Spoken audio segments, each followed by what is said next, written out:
ஐக்கிய ராஜ்யத்தின் மகாராணி எலிசபெத் அவர்களின் திடீர் மறைவு ஐக்கிய ராஜ்யத்துக்கு மாத்திரமில்லை முழு உலகுக்கும் பல மாற்றங்களை கொண்டு வரும்.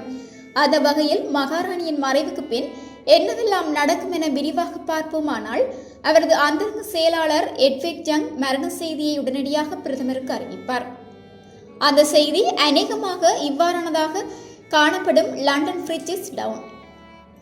இதன் பின்னர் பிரதமர் ஆபரேஷன் லண்டன் பிரிட்ஜினை நடைமுறைப்படுத்துவதற்கான நடவடிக்கைகளில் இறங்குவார். அடுத்த சில நிமிடங்களில் மகாராணி இன்னமும் நாட்டின் தலைவராக உள்ள 15 நாடுகளுக்கு இந்த செய்தியை பிரதமர் பாதுகாப்பான வழிமுறைகளூடாக அறிவிப்பார். அதன் பின்னர் இந்த அறிவிப்பை உலகின் 36 பொதுநலவாய நாடுகள் அதன் தலைவர்களுக்கு பிரதமர் தெரிவிப்பார்.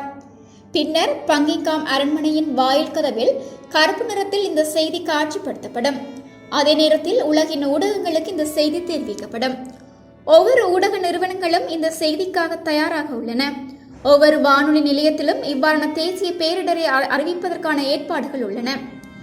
பிபிசியின் அனைத்து நிகழ்ச்சிகளும் நிறுத்தப்படும். செய்தி வாசிப்பவர்கள் எந்நேரமும் தயாராக உள்ள கருப்பு நிற ஆடைகளுக்கு மாறுவார்கள். வழமையாக சிவப்பு நிறத்தில் காணப்படும் பிபிசி என்பது கருப்பு நிறத்திற்கு மாறும். செய்தித்தாள்கள், தொலைக்காட்சிகள், வானொலி நிலையங்கள் பல நாள் ஒளிபரப்பிற்கு தயாராக உள்ளன. இரண்டாவது எலிசபெத் மகாராணி உயிரிழந்த அதே தினத்தில் அவரது மூத்த புதல்வர் சார்ல்ஸ் உடனடியாக மன்னராவார். மகாராணியின் மறைவினை குறிக்கும் விதத்தில் பங்கு சந்தைகள், வர்த்தக நிலையங்கள் போன்றவை மூடப்படலாம். இறுதி நிகழ்வுக்கு முன்னர் மகாராணி மறைந்த மறுநாள் சார்ல்ஸ் உரையாற்றுவார். அது நேரடியாக ஒளிபரப்பாகும். ஹெட் பார்க் லண்டனில் 41 பீரங்கி வேட்டுகளில் மத்தியில் அரசாங்கம் உறுதிமொழி எடுத்துக்கொள்ளும். அதன் பின்னர் சார்ல்ஸ் மன்னன் ஐக்கிய ராஜ்யத்துக்கு சுற்றுப்பயணம் மேற்கொள்வார். ஒவ்வொரு நாட்டினதும் தலைவர்களை தலைநகரங்களில் சந்திப்பார். பின்னர் லண்டன் திரும்புவார். இந்த காலப்பகுதியில் தொலைக்காட்சிகள் ஏற்கனவே தயாரித்து வைக்கப்பட்டுள்ள மகாராணி குறித்த நிகழ்ச்சிகளை ஒளிபரப்பு செய்யும். மகாராணிக்கு மரியாதை செய்யும் விதத்தில் பிபிசி நகைச்சுவை நிகழ்ச்சிகளை இடைநிறுத்தும். மகாராணியின் மறைவுக்கு 4 நாட்களின் பின்னர் மகாராணியின் உடல் இராணுவ மரியாதையுடன் பங்கிங்காம் அரண்மனையில் இருந்து வெஸ்ட்மின்ஸ்டர் ஹாலுக்கு ஊர்வலமாக எடுத்து செல்லப்படும். அடுத்த 4 நாட்களுக்கு அவரது உடல் அங்கு அஞ்சலிக்காக வைக்கப்படும்.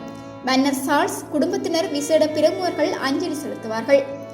அதன் பின்னர் மகாராணிக்கு இறுதி மரியாதை செலுத்துவதற்காக காத்திருக்கும் பல்லாயிரக்கணக்கான மக்களுக்காக கதவுகள் திறக்கப்படும்.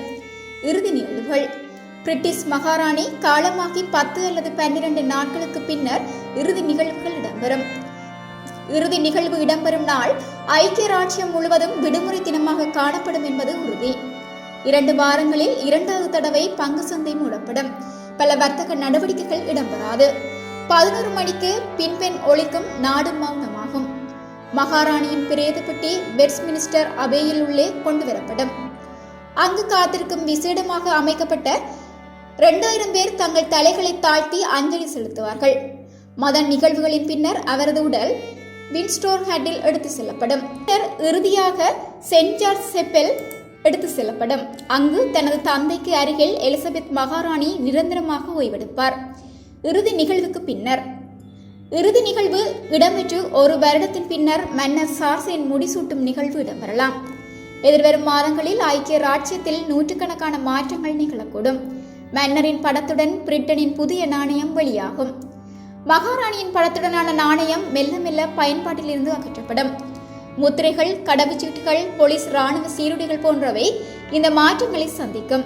தேசிய கீதம் "God Save the King" என மாற்றப்படும்.